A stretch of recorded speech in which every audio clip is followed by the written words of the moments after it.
राधे राधे दोस्तों, आज मैं आपको एक बहुत अच्छी कहानी सुनाने वाली हूँ। अगर आपको मेरी कहानी अच्छी लगे तो मेरे चैनल को लाइक, सब्सक्राइब और शेयर ज़रूर करना। गांव के बाहर बरगद का एक पेड़ था, जिसके पास ही गणेश जी का एक छोटा सा मंदिर था। गांव में और मंदिर नहीं थे, इसलिए सब लोग इसी मंदिर पर पूजा करने आते थे। गांव में एक भिखारी भी रहता था, भीख मांगना ही उसका काम था। गांव छोटा सा था, भिखारी को काफ़ी भीख नहीं मिलती थी, इसीलिए यह और कोई उपाय न देख मंदिर के दरवाजे पर बैठने लगा। उसने सोचा, लोग यहाँ धर्म करने आते हैं और नहीं तो पेट भरने लायक भीख ही मिल जाया करेगी।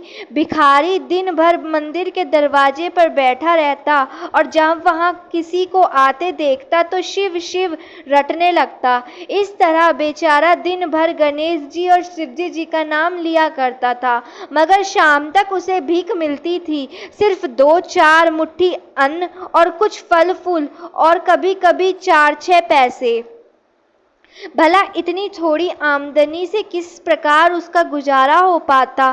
फिर भिखारी को अपना ही नहीं, अपनी बेटी की भी चिंता करनी पड़ती थी। उसकी बेटी का नाम कमला और वह बड़ी चतुर, बड़ी समझदार थी, मगर चतुराई और समझदारी से तो पेट नहीं भरता, उसे तो भोजन ही चाहिए होता है। इसीलिए कमला कभी कभी अपने बाप को भोजन पानी के लिए तंग करने लगा करती थी।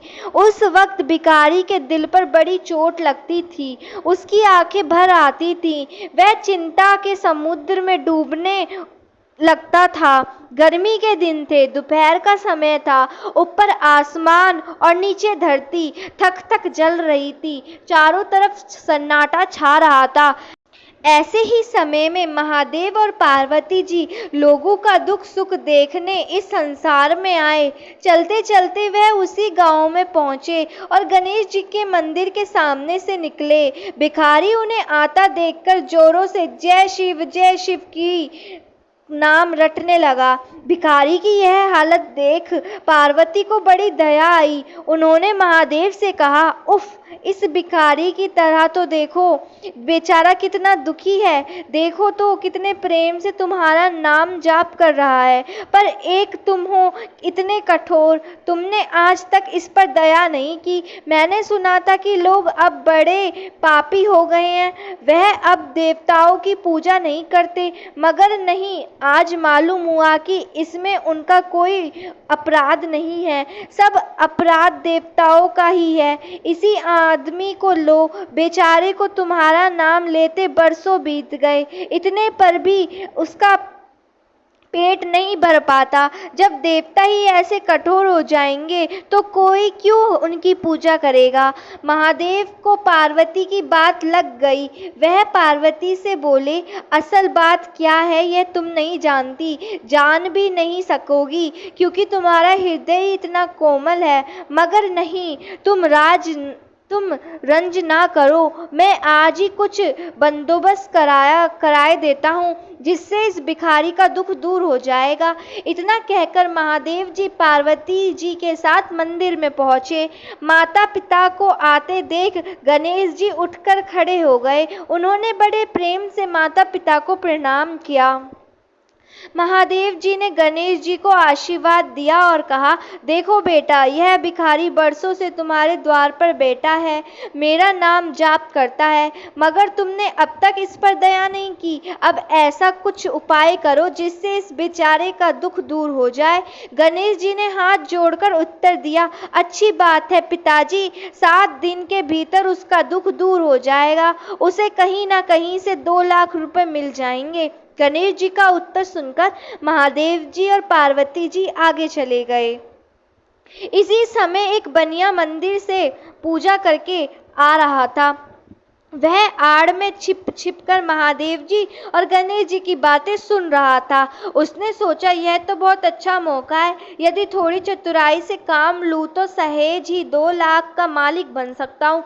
बस वह बड़ी खुशी से भिखारी के सामने पहुंचा और उसे प्रणाम कर एक तरफ बैठ गया। भिखारी को आज तक किसी ने प्रणाम नहीं किया था, कोई उसके पास आकर बैठा नहीं था।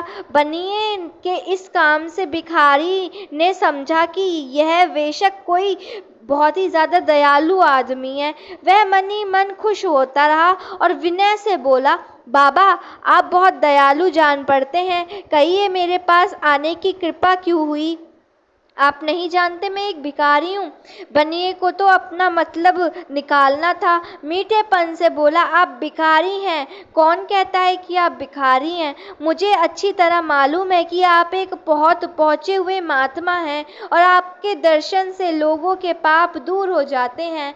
मैं भी आपके दर्शन करना चाहता हूँ, मुझे आपसे कुछ पूछना है, यदि आज्ञा हो तो। भिखारी ने कहा, खुशी से पूछिए। बनिए ने बोला, भला एक दिन भर में आपको कितनी भीख मिल जाती है?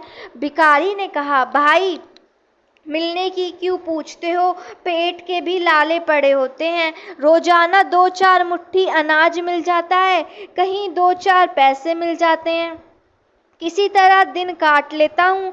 बनिया ने बोला, राम राम, आप जैसे महात्मा और यह कष्ट, इस गांव के आदमी भी क्या आदमी हैं, आपकी थोड़ी सी सहायता नहीं कर सकते? आप कैसे ये दृष्ट कष्ट सहन कर लेते हैं? मुझे तो आप पर बड़ी दया आती है, मेरे जी में आता है कि आपकी कुछ सेवा करूं, पर कहने में डर मालूम होता है। भिखारी ने कहा, आप मेरी सहायता कर सकते हैं?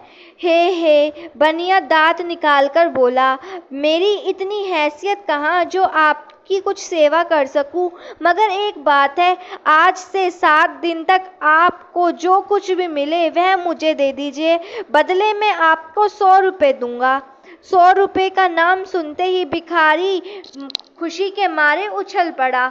उसने सोचा, अगर 100 रुपये मिल जाएं तो क्या कहना, यह तो 7 दिन में 7 आने के समान भी नहीं होगा। तब तो 100 रुपये छोड़ देना बिल्कुल बेवकूफ़ी होगी, पूरा बेकार हो जाएगा। मगर इसी समय उसे लड़की का ख्याल आ गया। मैं तो 100 रुपये लेकर घर पहुंचा और कमला बिगड़ने लगी तो उसकी सलाह भी लेनी चाहिए। बस यह विचार आते ही उसने बनिए को जवाब दिया, आपने मुझ पर बड़ी कृपा की, मगर मैं अभी कुछ नहीं कह सकता, सोच विचार कर कल बताऊंगा। जब बनिया चला गया तब भिखारी ने कमला को बुलाया और उसे सब हाल सुनाया। चतुर कमला फौरन समझ गई कि इसमें जरूर बनिए की कोई शैतानी है।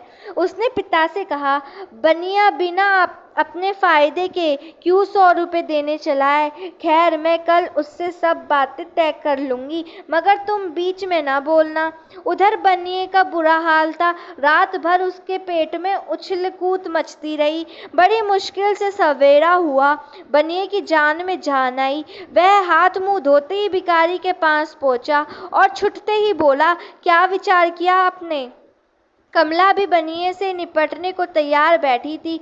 बनिए की बात सुनते ही उसने जवाब दिया, सेठ जी हम लोगों ने विचार कर लिया, भला 100 रुपये में क्या होता है, इतना सस्ता सौदा होना मुश्किल है, माफ़ कीजिए। कमला का उत्तर सुनते ही बनिए पर मानो बिजली गिर पड़ी हो। लाख रुपए का लालच छोड़ना भी तो कठिन था।